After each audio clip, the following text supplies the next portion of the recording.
ठीक, गुड, अल्हम्दुलिल्लाह। जी, आयत नंबर 11। औज़ुबिल्लाहि मिनश शैतानिर रजीम, बिस्मिल्लाहिर रहमानिर रहीम। इन्नल्लज़ीना जाऊ बिल इफ्की उस्बतुम मिनकुम। अल्लाह रब्बुल इज़्ज़त फरमा रहे हैं, ज- जो लोग ये बहतान बांध लाए हैं, ये भी तुम में से एक गिरोह है। तुम इसे अपने लिए बुरा ना समझो, बल्कि ये तो तुम्हारे हक में बेहतर है।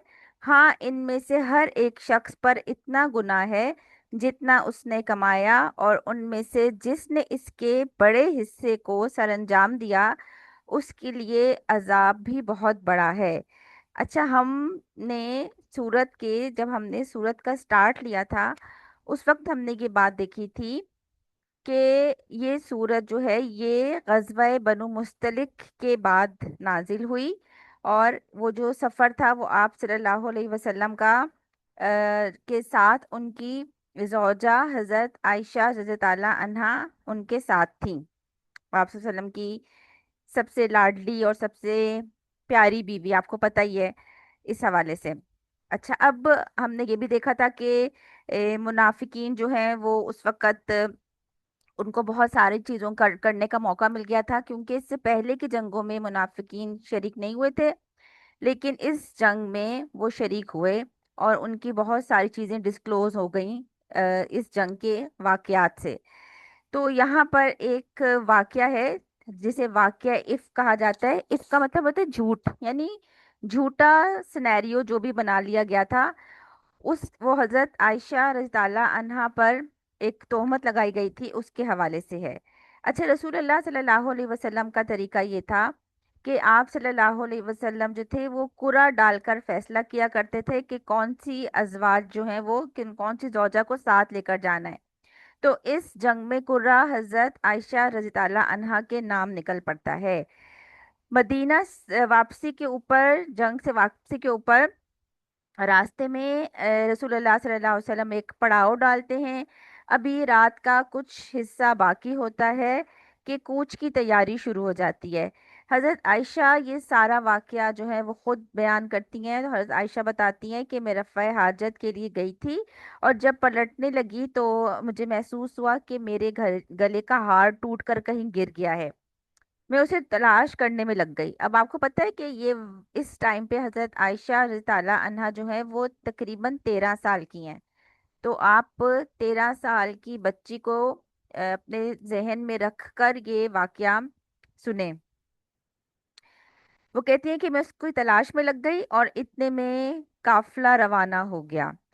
और उसका कायदा ये था कि जब कूच करते हुए जो ऊंट के ऊपर का पालान होता है, उससे पहले खवातीन उसमें बैठ जाती थीं और चार आदमी उसको उठाकर ऊंट पर रख देते थे।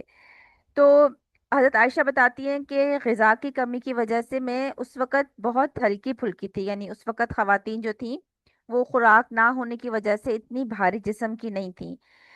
तो वो कहती है कि मेरा जो पालान है वो उठाते वक्त लोगों को ये महसूस नहीं हुआ कि मैं इसमें नहीं हूँ, क्योंकि जाहिर है वो उठाते और रखते थे। तो उनको ये आइडिया नहीं हुआ कि इसमें हज़रत आयशा मौजूद नहीं है, क्योंकि हज़रत आयशा बहुत हल्की फुल्की सी बच्ची है उस वक़्त में।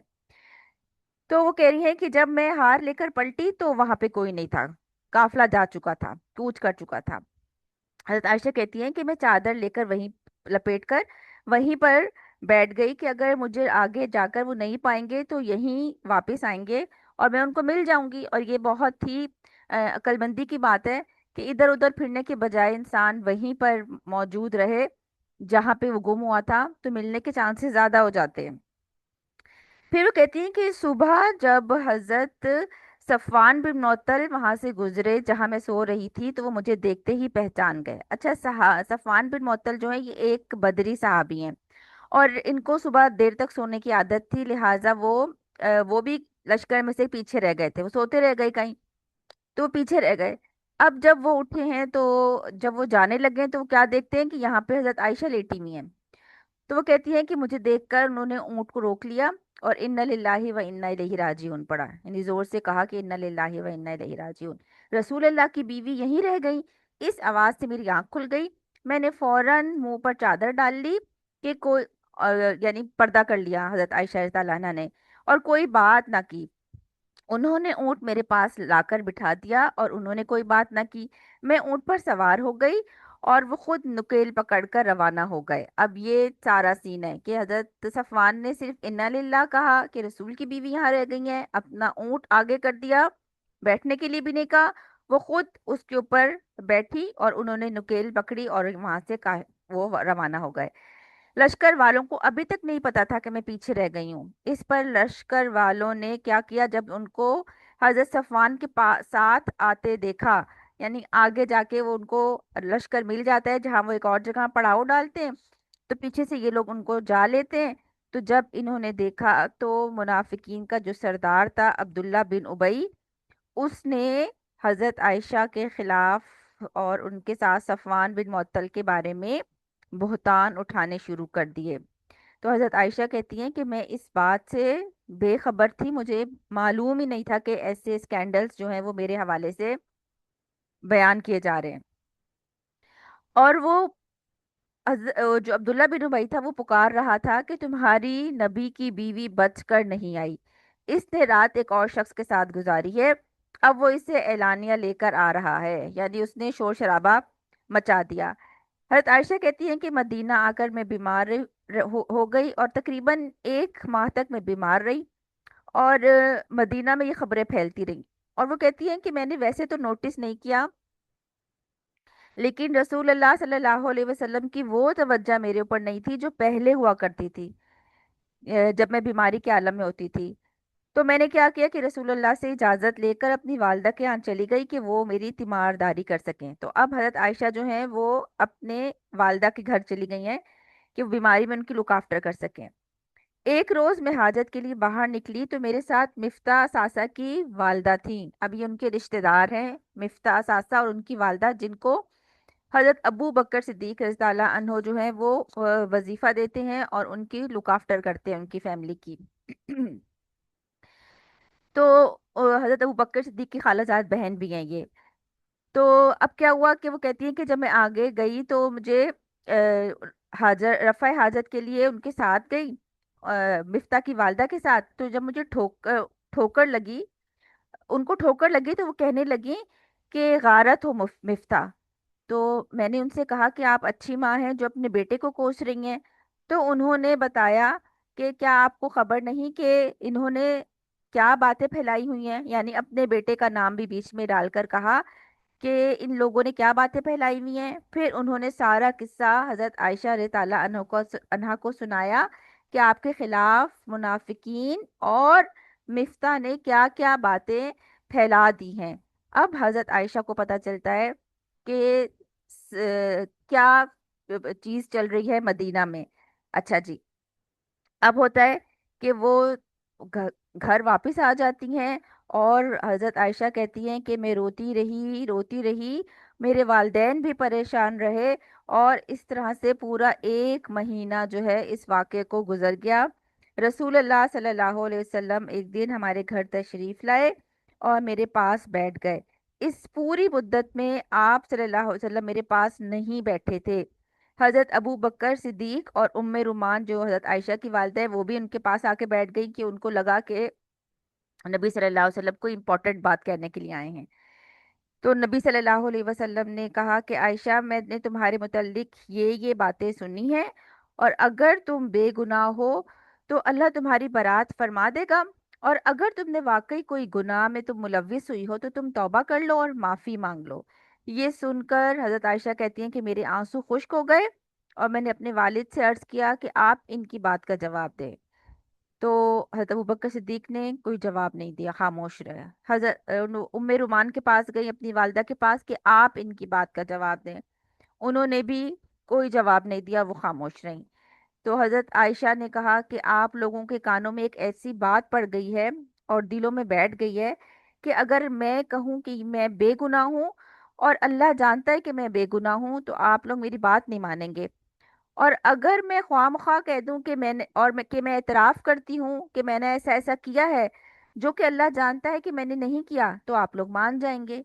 यानी कि अगर मैं इसको पूरे वाक्य को कहती हूँ मैंने नहीं किया तो आप लोग बात नहीं मानेंगे, और अगर मैं इकरार कर लेती हूँ तो आप बात मान जाएंगे। اور وہ کہتی ہیں کہ مجھے حضرت اس وقت میں حضرت یعقوب کا نام نہیں یاد آیا، تو میں نے کہا کہ میں وہی کہتی ہوں جو یوسف کے والد نے کہا تھا کہ فصبر جمیل، اچھا تو بس میں پھر اچھا صبر ہی کرتی ہوں، بہترین صبر کرتی ہوں۔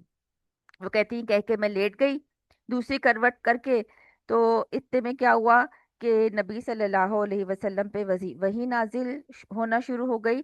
وہ کہتی ہیں کہ مجھے یہ تو میں اس بات سے تو واقف تھی کہ اللہ تعالیٰ جو ہے وہ نبی صلی اللہ علیہ وسلم کے سامنے میری حقیقت کھول دیں گے، لیکن مجھے یہ گمان نہیں تھا کہ اللہ رب العزت میرے حق میں وہی ہی نازل کر دیں گے اور وہ قیامت تک پڑھی جائے گی۔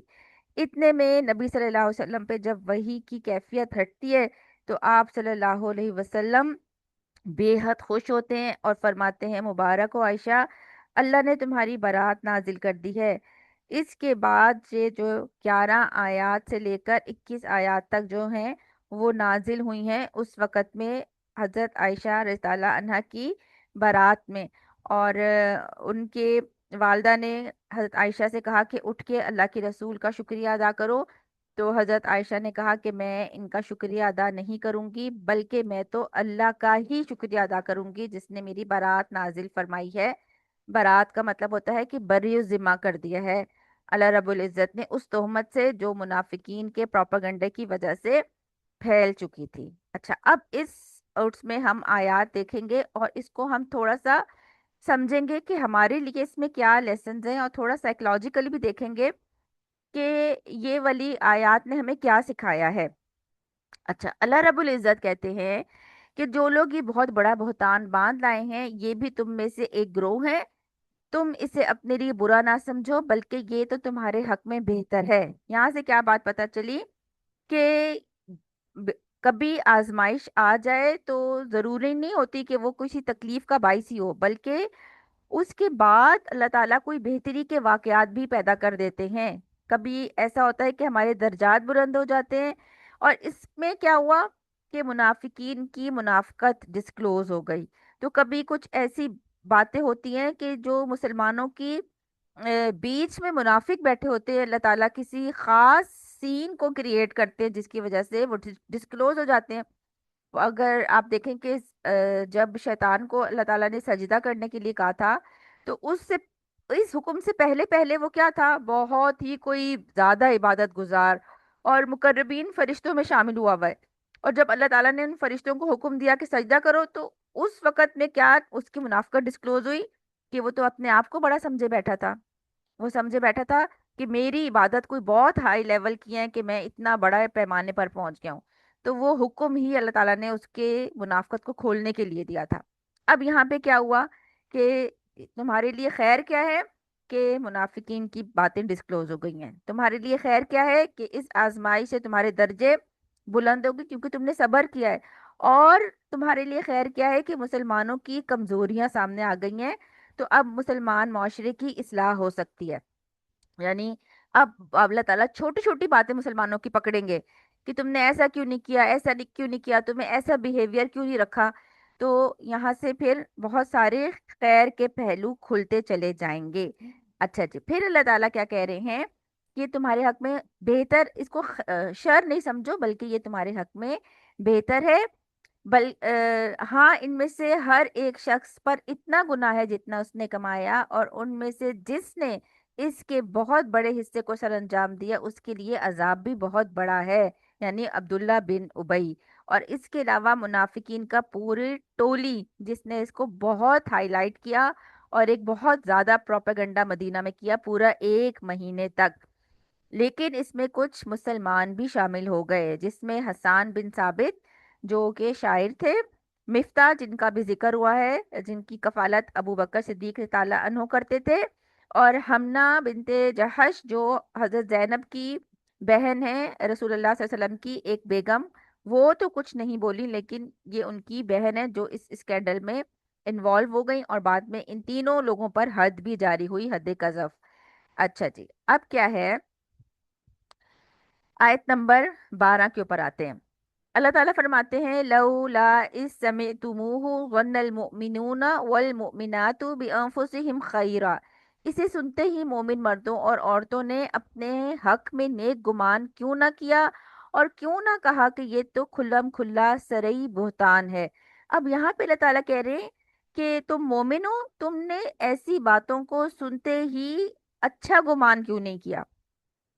تو یہاں سے کیا بات پتہ چلتی ہے کہ مومن جب مسلمان کیسا ہوتا ہے کہ جب اس کو کوئی بات پتہ چلتی ہے غیر معمولی، تو اس کو اس کے بارے میں اچھا گمان رکھنا پہلی پہلی شرط ہے۔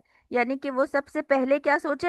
نہیں، حضرت عائشہ ایسا نہیں کر سکتی، رسول اللہ کی بیگم کے بارے میں یہ بات سچ نہیں ہو سکتی، تو تم نے کیوں نہیں ان پہ نیک گمانی کی، اچھا گمان کیوں نہیں کیا؟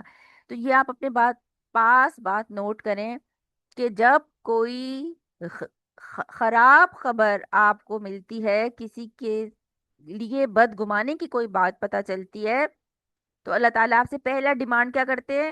آپ نے اس کے بارے میں اچھا گمان کرنا ہے، ٹھیک ہے؟ اور خاص طور پر کوئی نیک بندہ ہے، اس کے بارے میں آپ کو کوئی اسکینڈل پتا چلا ہے، اس کے بارے میں آپ کو کوئی بات الزام لگایا گیا ہے، پہلی بات آپ کے دماغ میں کیا؟ وہ ایسا نہیں کر سکتا، اچھا گمان۔ وَقَالُوا هَٰذَا إِفْكٌ مُّبِينٌ، تم نے کیوں نہیں کہا کہ یہ تو کھلم کھلا جھوٹ ہے، یہ تو ہو ہی نہیں سکتا؟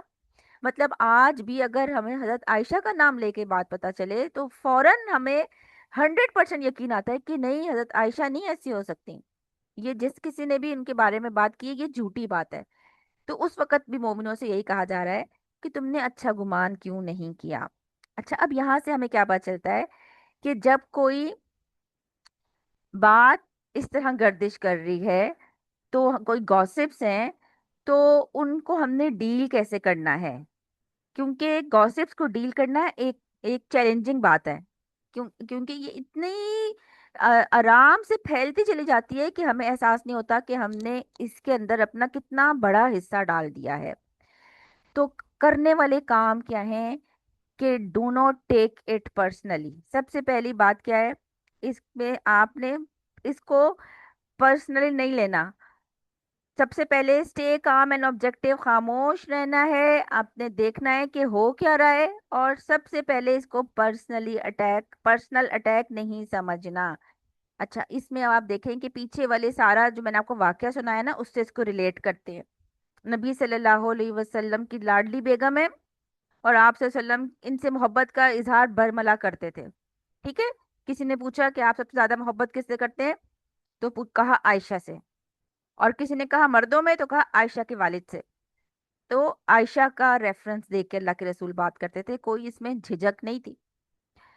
تو اب آپ دیکھیں کہ نبی صلی اللہ علیہ وسلم کی لاڈلی بیگم حضرت ابو بکر صدیق رضی اللہ عنہ کی بیٹی، ام رومان کی بیٹی، اور ابو بکر اور ان کی والدہ اور اللہ کے رسول صلی اللہ علیہ وسلم کتنے سیلف کنٹرولڈ ہیں کہ اس پورے مہینے میں وہ یہ بات ڈسکس نہیں کر رہے کہ عائشہ پہ الزام جھوٹا ہے، جبکہ ان تینوں کو پتا ہے کہ حضرت عائشہ ایسی نہیں ہے، ان تینوں کو یقین ہے، لیکن یہ کوئی بھی بات اپنے منہ سے نہیں نکال رہے۔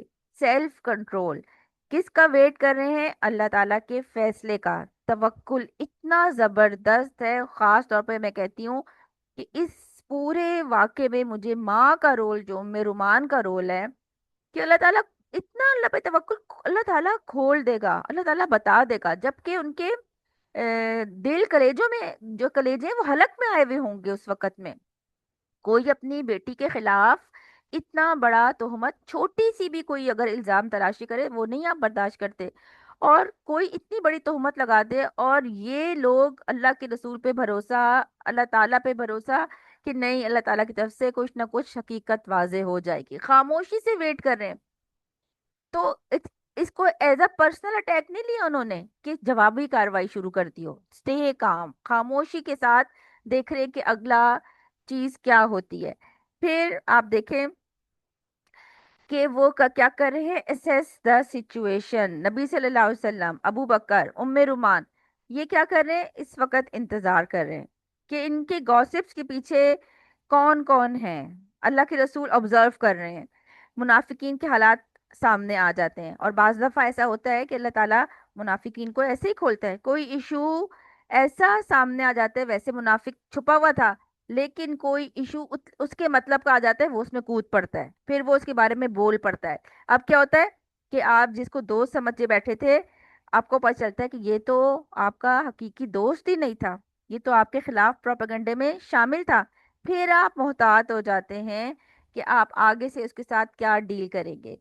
तो इस वक्त में इम्पोर्टेंट बात क्या है कि ठंडे दिल के साथ सिचुएशंस के ऊपर गौर व फिक्र करना कि अब होता क्या है।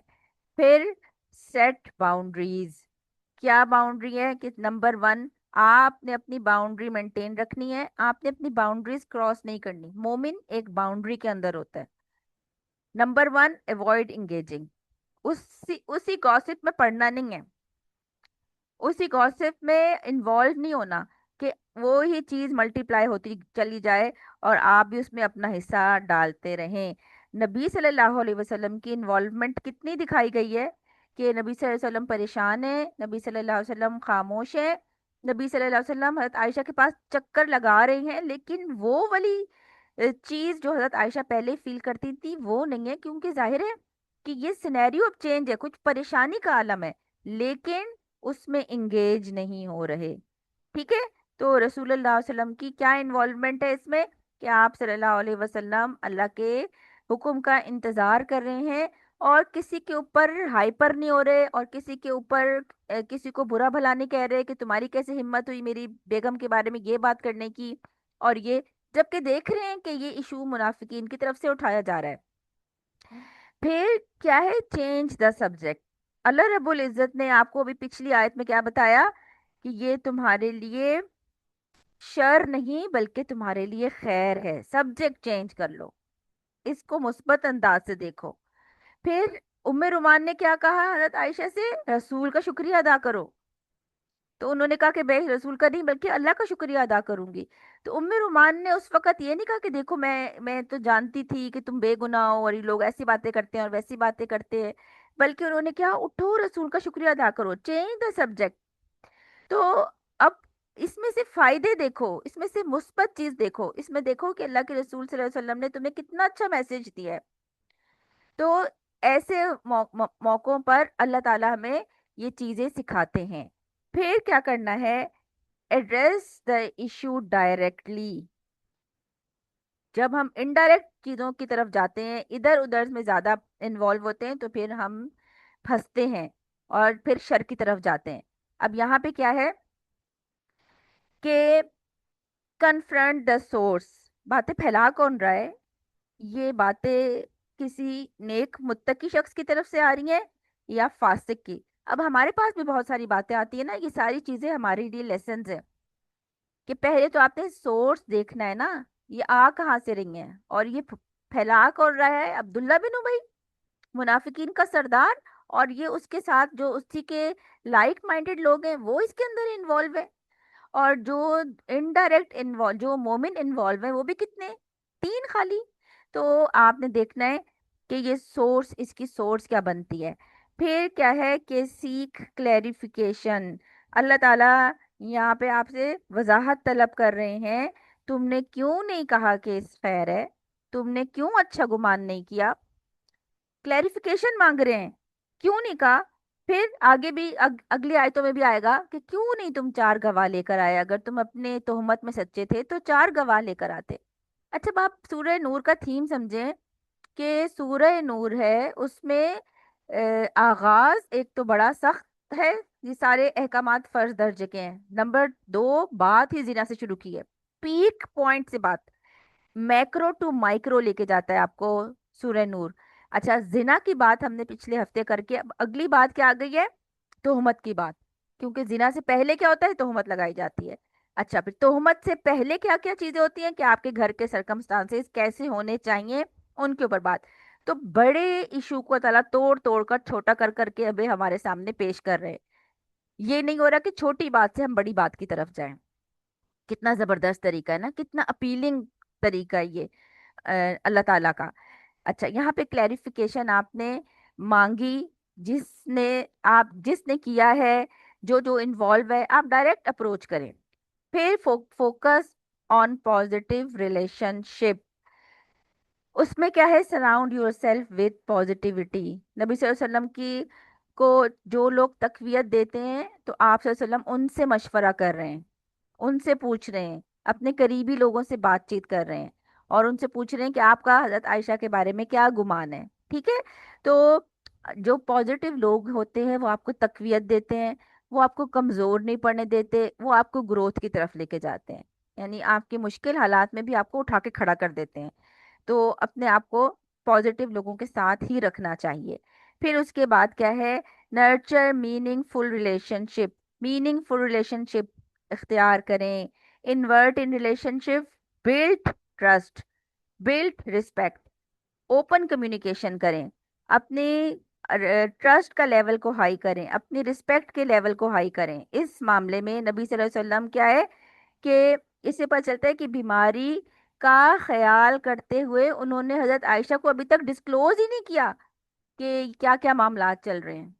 अभी तक पूछ पाछ की ही नहीं है हजरत आयशा से। खामोशी से आते हैं, खामोशी से चले जाते हैं, फौरन पूछने नहीं बैठते। वरना आप सोचें कि इस मामले में सब्र करना कितना मुश्किल है। कोई न्यूज़ हमें मिलती नहीं है कि हम आते साथ घर में अनाउंस कर देते हैं। कोई न्यूज़ बाद में पता चलती है कि हमारे पेटों में रहती नहीं है, कि हम इधर उधर फौरन फैलाना शुरू कर देते हैं। और अल्लाह के रसूल हज़रत आयशा के पास आ रहे हैं, जा रहे हैं, लेकिन और इससे क्या हुआ कि उनका जो रिलेशनशिप था वो वैसे ही रहा वाक़े के बाद जैसे वाक़े से पहले था। अगर वो कुछ कह बैठते हज़रत आयशा को गुस्से में, तो क्या होता कि बाद में हज़रत आयशा के दिल में हमेशा के लिए ये बात रह जाती, इन्होंने मेरे पे ट्रस्ट नहीं किया। तो उसके बाद वो रिलेशनशिप ना डेवलप हो सकता ना। तो हम गुस्से में जो बातें बोलते हैं और बाद में जितनी मर्जी माफिया मांग लें, उससे फर्क नहीं पड़ता फिर। तो इससे क्या है कि ऐसी बातें जो लोगों को हर्ट करे उससे अवॉइड करें। ठीक है, रिएक्टिव होने की जरूरत नहीं है। हजरत आयशा से उन्होंने हजरत आयशा ने भी शिकवा नहीं किया। फिर आप देखें कि जब वो कह रही है ना कि मैं तो अल्लाह का शुक्रिया अदा करूंगी, लेकिन शिकवा की कोई डायलॉग नहीं मिलते कि अल्लाह के नबी आपको तो ये कह देना चाहिए था, उनको मुंह तोड़ जवाब देना चाहिए था। नहीं, क्योंकि ये सारे के सारे ईमान वाले समझदार लोग हैं, और ये सारे के सारे अल्लाह ताला को बखूबी पहचानते हैं। सुभान अल्लाह, इतना प्यारा ईमान है इन सबका कि जब मैंने ये छोटे होते ये सूरत पढ़ी थी तो मेरे दिमाग में ये सवालात के क्यों उनके वालिद ने नहीं बोले, क्यों उनकी वालदा नहीं बोली, क्यों अल्लाह के रसूल ने अपनी बीवी को डिफेंड नहीं किया, इतने सवाल के मैं कहती थी कि ऐसा क्यों किया। वो कितनी खफा हुई होंगी कि किसी ने उनकी हेल्प नहीं की। लेकिन जब बड़े होते साथ हम खुद भी जब मेच्योर होते हैं तो अंदाजा होता है कि ये इतने तवक्कुल वाले, इतने स्ट्रांग लोग हैं ईमान वाले, कि ये अल्लाह की मर्जी के बगैर कुछ नहीं बोलते, चाहे बात अपने सगे रिश्तेदारों की क्यों ना हो। सुभान अल्लाह, अल्लाह ताला हमें ऐसा ईमान दे। फिर हम यहाँ पे थोड़ी सी स्ट्रेटजीज देखेंगे जो अगर हम मिस इंफॉर्मेशन में हमें हेल्प करेगी कि हमें क्या क्या करना चाहिए। अच्छा जी, सबसे पहली बात क्या है कि आप इंफॉर्मेशन को वेरीफाई तो करें, आ कहाँ से रहेगी, जैसे अभी सोर्स की बात हुई थी। फिर क्या है कि चेक क्रेडिबल सोर्सेस, वही वाली चीज कि ऑथेंटिक जगहों से आ भी रही है या कोई अनऑथेंटिक चीजें हैं, या ऑफिशियल रिसोर्सेज हैं कि नहीं है, बंदा कौन है कहने वाला, क्या उसके मुतल्लिका लोग हैं या कोई और लोग हैं।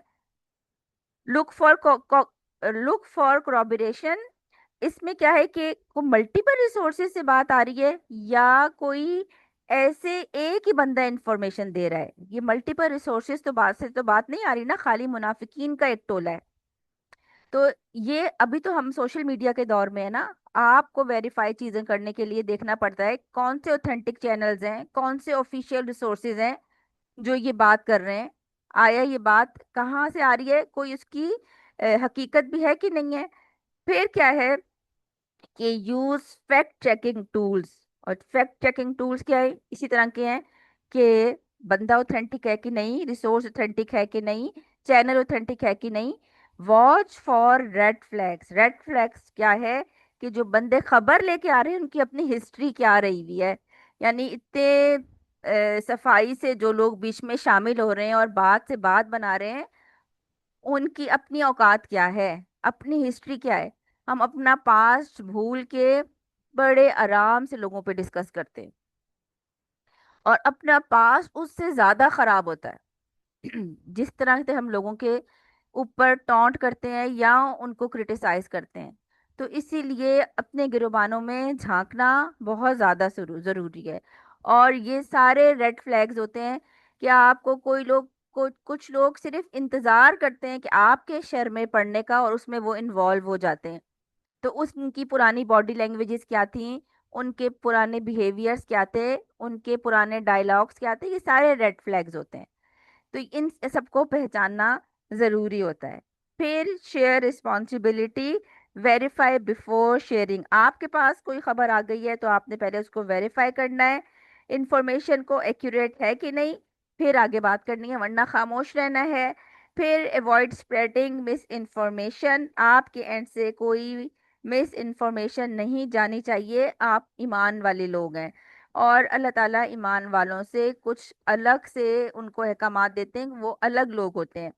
پھر یہ نہ کہنا کہ مجھے تو پتہ ہی نہیں تھا، میں نے تو فلاں سے سنی، کیونکہ ہم بات کے آخر میں کہتے ہیں نہیں نہیں میرا کوئی قصور نہیں ہے، یہ تو میں نے فلاں کے منہ سے سنی تھی۔ تو اگر فلاں سے سنی تھی تو آپ کو سنی انسنی کر دینی چاہیے تھی، اس میں انوالو ہونا نہیں چاہیے تھا۔ اچھا، اب دوسروں کو بھی ایجوکیٹ کرنا ہے، ہم نے بات اپنے تک نہیں رکھنی۔ اس میں کیا ہے کہ شیئر کریٹیکل تھنکنگ سکلز، یہ بچوں کو بھی سکھائیں کریٹیکل تھنکنگ۔ یہ کریٹیکل تھنکنگ کیا ہوتی ہے کہ آپ تھوڑی باریکی سے چیز کو دیکھتے ہیں، کہ دوسروں کوئی بات ہمارے تک نیوز پہنچی ہے تو کریٹیکلی دیکھنا کیا ہے کہ نبی کی گھر کی بات ہے، پہلا کوشچن تو اس میں یہی آ گیا۔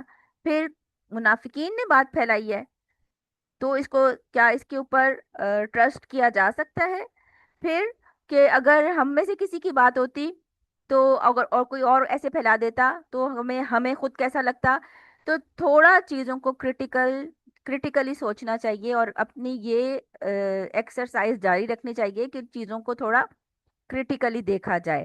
پھر پروموٹ میڈیا لٹریسی، آپ کو یہ بات لوگوں کو سمجھانی چاہیے کہ جو میڈیا کا دور ہے اس میں یہ زیادہ تر چیزیں جھوٹی اور فیک ہوتی ہیں، اور وہ صرف اپنے شوشا کے لیے ہوتی ہیں، صرف اپنے وہ ویوز لینے کے لیے ہوتی ہیں۔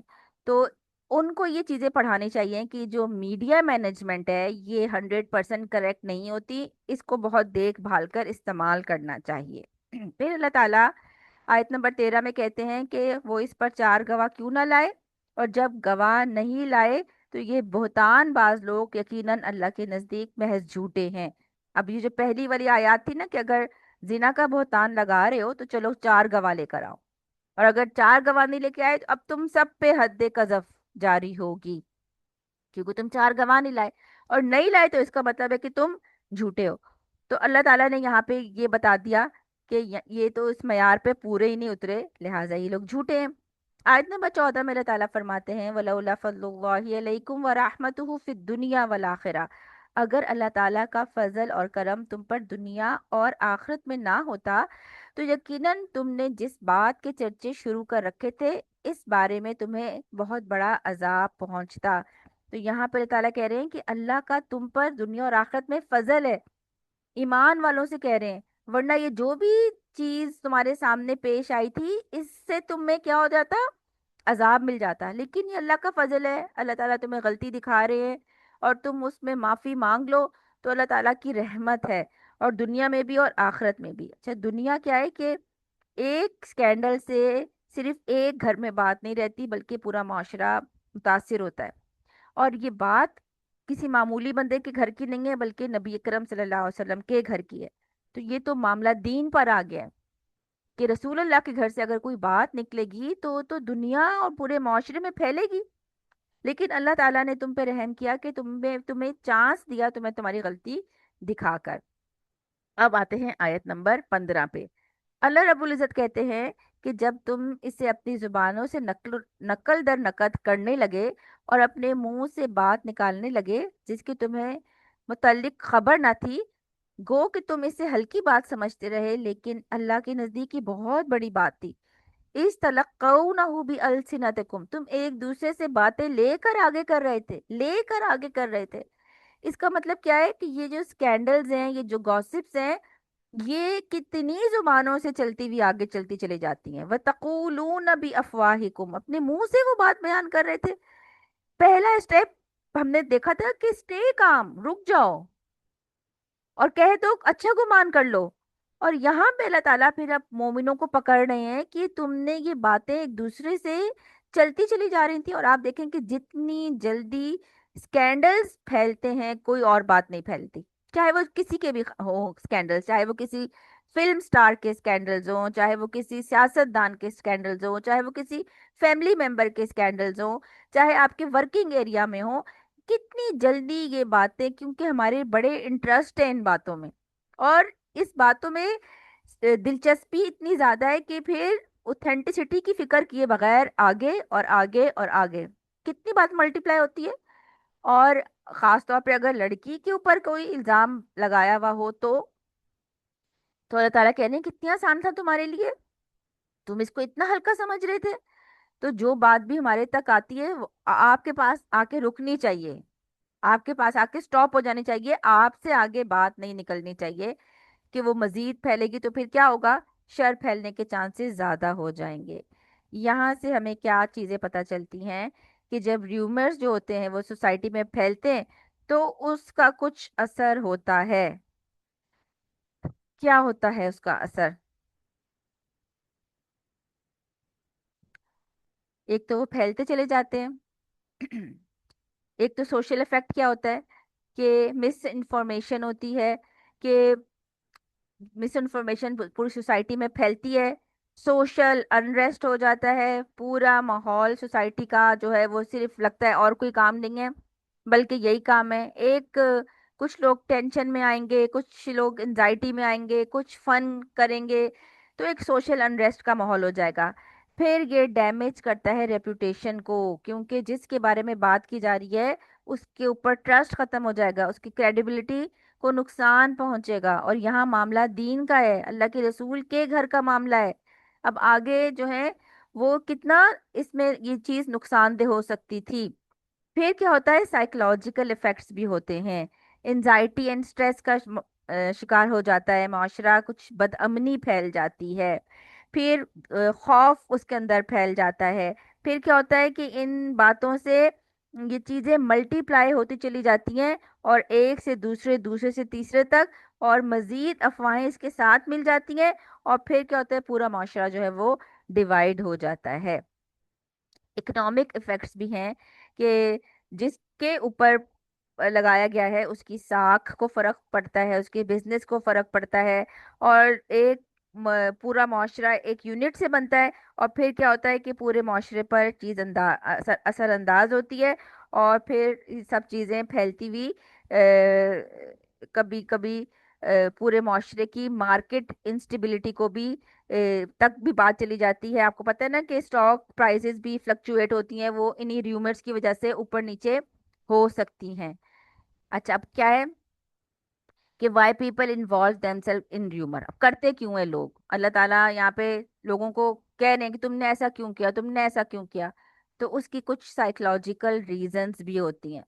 क्यूरियोसिटी सबसे बड़ी चीज, टो लेना, जुस्तजू करना, तजस्सुस करना, अपने मामलात किसी को बताने नहीं और दूसरों के मामलात के दर पे हो जाना है।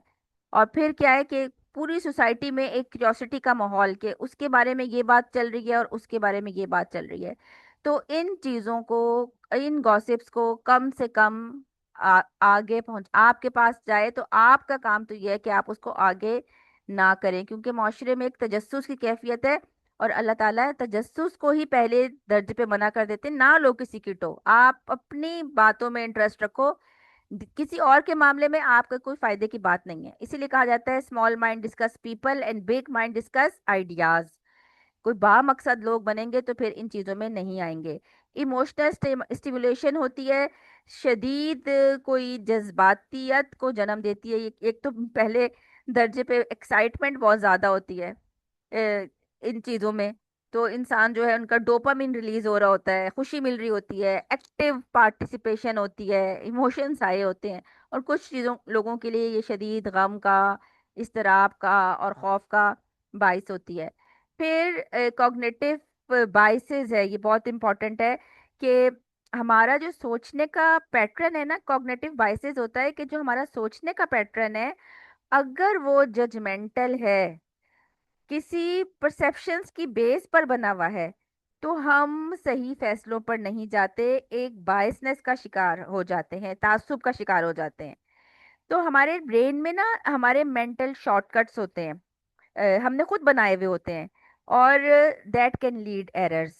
جب بات وہیں سے جو نیورو پاتھ ہے نا آپ کے، جو آپ کے ڈیولپ ہوئے ہوئے ہیں، اگر بدگمانی والے ڈیولپ ہوئے ہوئے ہیں، اگر تجسس والے ڈیولپ ہوئے ہوئے ہیں، اگر نیگیٹو ڈیولپ ہوئے ہوئے ہیں، آپ کو کوئی بھی بات بتا دی جائے وہ اسی نیورو پاتھ سے گزرے گی۔ آپ دیکھیں ایک پازیٹیو مائنڈ سیٹ کا بندہ ہر چیز میں سے پازیٹیوٹی نکالتا ہے یا سوچتا ہے، کریٹیکل تھنکنگ کرتا ہے۔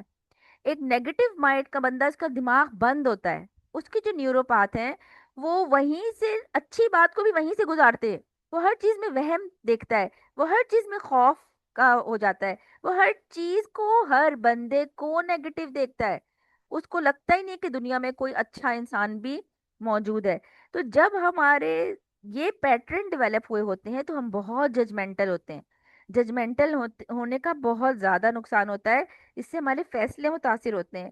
تو اس بائسنس سے بچیں، اس تعصب سے خود کو بچائیں، اور اپنے نیورو پاتھ کو چینج کریں، پازیٹیو سیکھیں، سوچنا سیکھیں، نئے نیورو پاتھ اپنے ڈیولپ کریں، اور جو باتیں سنیں ان کا جائزہ لیں کہ وہ باتیں صحیح ہیں کہ نہیں صحیح ہیں۔ اچھا جی، یہاں تک اگر کسی کا کوشچن ہے تو بتائے، پھر ہم آگے چلتے ہیں۔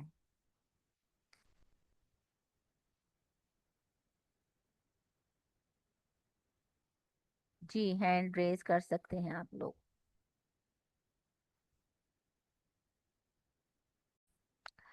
جی، اعوذ باللہ من الشیطان الرجیم۔ ولولا اذ سمعتموہ قلتم ما یکون لنا ان نتکلم بہذا، تم نے ایسی بات کو سنتے ہی کیوں نہ کہا کہ ہمیں ایسی بات منہ سے نکالنی بھی لائق نہیں ہے۔ یا اللہ تو پاک ہے، یہ تو بہت بڑا بہتان اور تہمت ہے۔ سنتے ہی کیوں نہیں پازیٹیو ریئیکشن دیا؟ سنتے ہی کیوں نہ کہا کہ یہ تو بہت بڑی بات ہے جو منہ سے نکالی جائے، اور خاص طور پہ کسی پہ الزام، اور وہ بھی زنا کا الزام، اور وہ بھی کسی نیک خاتون کے اوپر۔ تو تم نے منہ سے یہ بات وہیں کیوں نہیں، تمہارے منہ سے بریک لگی اور تم نے یہ بات آگے نہیں پہنچانی چاہیے تھی، اور تم فوراً کہتے کہ یہ بات اس لائق نہیں ہے کہ ہم اس کو آگے پہنچائیں، یہ تو بہت بڑا بہتان عظیم ہے۔ اچھا جی، یہاں سے آپ کو کیا پتہ چلتا ہے کہ رسپیکٹ فار ادرس، دوسروں کی، اللہ تعالیٰ آپ کو عزت کرنا سکھاتے ہیں، خاص طور پہ مومنین کی۔ رسول اللہ صلی اللہ علیہ وسلم نے ہمیں کیا بتایا کہ مومن کی حرمت کعبہ سے بھی بڑھ کر ہے، اور حرمت والے مہینوں میں لڑائی کرنا منع کیا ہوا تھا، چار جو حرمت والے مہینے کہ اس میں جنگ و جدل نہیں کرنی۔ تو یہاں پہ کسی پر الزام اتنی آسانی کے ساتھ نہیں لگایا جا سکتا، تمہارے اندر امپیتھی ہونی چاہیے۔ امپیتھی کیا ہے کہ دوسرے کے جوتے میں تم بھی پاؤں رکھ کے دیکھو کہ اس کو کیسا محسوس ہوتا ہے، اس کے حالات کے اندر اپنے آپ کو ڈال کے دیکھو کہ اگر اس کی جگہ تم ہوتے تو تم کیا کرتے۔ تو امپیتھی کیا ہے؟ بینگ انڈرسٹینڈنگ، تمہیں سمجھنا چاہیے کہ دوسروں کے اوپر کیا حالات ہیں۔ پھر کائنڈنس کے ساتھ ڈیل کرو، لوگوں کے ساتھ کائنڈنس سے ملنا، ان کو رسپیکٹ دینا، اور خالی باتوں سے نہیں، آپ کی باڈی لینگویج بتانی چاہیے کہ آپ دوسرے کو کتنا رسپیکٹ دیتے ہیں۔ ہماری باڈی لینگویج بتاتی ہے کہ ہم دوسرے کے بارے میں کیا سوچتے ہیں، اس کے لیے آپ کا زبانوں سے کہنا ضروری نہیں ہوتا، ورنہ ہم کتنے آرام سے کہتے ہیں ہم نے تو اسے کچھ کہا ہی نہیں ہے، ہم نے کہا کیا ہے جو اس کو اتنا مائنڈ ہو رہا ہے۔ تو وہ آپ زبان سے نہیں کہتے، وہ آپ کی باڈی لینگویج کہتی ہے۔ کندھے اچکانا، پاؤں مار کے چلنا، دروازے پٹخنا، تنزیہ دیکھنا، آنکھیں چڑھانا، یہ ساری ہماری باڈی لینگویج ہوتی ہیں، اور یہ رسپیکٹ میں آڑے آتی ہیں۔ یعنی مومن اتنے کھلے دل کا ہوتا ہے کہ اس کے جو اندر ہوتا ہے وہ اس کے باہر ہوتا ہے۔ वो कितना अंदर से कुशादा है कि आपकी बॉडी लैंग्वेज बताती है। बाज औकात आप अपनी जुबानें कंट्रोल तो कर लेते हैं, लेकिन आपसे अपनी बॉडी लैंग्वेज कंट्रोल नहीं हो पाती। तो रिस्पेक्ट फॉर अदर्स, आप देखिए रसूल अल्लाह सल्लल्लाहु अलैहि वसल्लम ने मुनाफिकीन को कुछ भी नहीं कहा, कुछ भी नहीं कहा। हाँ, किसके ऊपर हद कज़फ जारी हुई? उन तीन मोमिनीन के ऊपर जिन्होंने इस चीज में हिस्सा डाला था। और मुनाफिकीन को कुछ नहीं कहा गया, क्योंकि वो मोमिन है ही नहीं। और ना आपकी कोई बॉडी लैंग्वेज खराब हो रही है, ना कोई ताने मार रहे हैं, ना गुस्सा, कुछ नहीं। अल्लाह है ना, अल्लाह देख लेगा। फिर क्या है? पर्सनल रिस्पॉन्सिबिलिटी आपकी क्या है कि अकाउंटेबिलिटी, आपने एहतसाब होगा आपका। अपने आप को उस कटहरे में रख के देखें कि आपका एहतसाब होगा। आप इस बात, अगर आपके थ्रू बात आगे चली गई तो आप इसके जवाब दें हैं, और उसके आगे कितने लोगों में फैली है उसके आप जवाब दें। फिर आप इससे बच नहीं सकते। फिर सेल्फ अवेयरनेस का होना भी बहुत ज्यादा जरूरी है कि आपको पता हो कि मुझे क्या बातें ट्रिगर करती हैं, मैं कौन से जाल में फंस जाती हूँ, मैं कौन सी नेगेटिविटी में बड़ी आसानी से आ जाती हूँ, कौन से लोग मुझे जल्दी मैनिपुलेट कर लेते हैं। आप देखिए बात औकात हमारी दुखती रगें जो हैं वो हमारे करीबी लोग जानते होते हैं, वो वही रग दबाते हैं जिससे मैं उछल जाऊं, मैं इमोशनल हो जाऊं, या मैं ट्रिगर हो जाऊं। तो आपके आपकी सेल्फ अवेयरनेस आपके लिए जरूरी है कि आप जानते हो और कि ये वाली चीज मेरा वीक पॉइंट है, मुझे यहाँ से संभल के रहना है कि अगर यहाँ से कोई मुझे हिट करेगा तो मैं उसको देख लूंगी। अच्छा जी। फिर आता है विजडम। तो असल में विजडम क्या है? Being able to discern what is truly important and what is not and prioritizing one's time and energy accordingly। आपका हिकमत क्या है, आपकी समझदारी क्या है कि आपने देखा कि कौन सी बात what is truly important and what is not, अहम है और कौन सी नहीं, कौन से मेरे मतलब की है कौन सी नहीं। इस इस्लाम का हुस्न क्या है कि इंसान ला यानी चीजों को छोड़ दे, जो आपके मतलब की बात नहीं है आपको उसको डिस्कस करने की जरूरत ही नहीं है।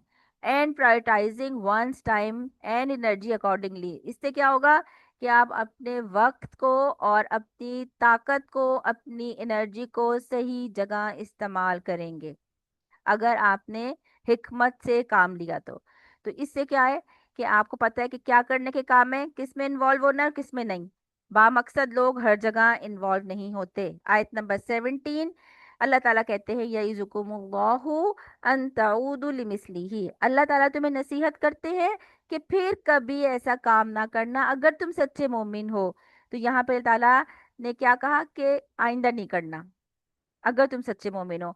तो अल्लाह ताला ने हमें ये बात वार्निंग दी है कि जो हो चुका सो हो चुका, अब तुम्हारा टेस्ट है कि ऐसी बातें तो आती जाएंगी लेकिन तुम्हारी इन्वॉल्वमेंट उसमें कितनी है।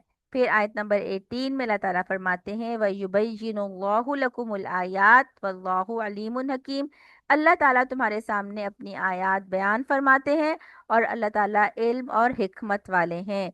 यानी ये सारी चीजें अल्लाह ताला ने बयान फरमाई और उसको सब पता है किसी के दिल में क्या है और किसी की जुबान पे क्या है। और वो बड़ा हकीम है अल्लाह ताला, अपने फैसलों पर कादिर भी है लेकिन उसके सारे फैसले हिकमत वाले होते हैं।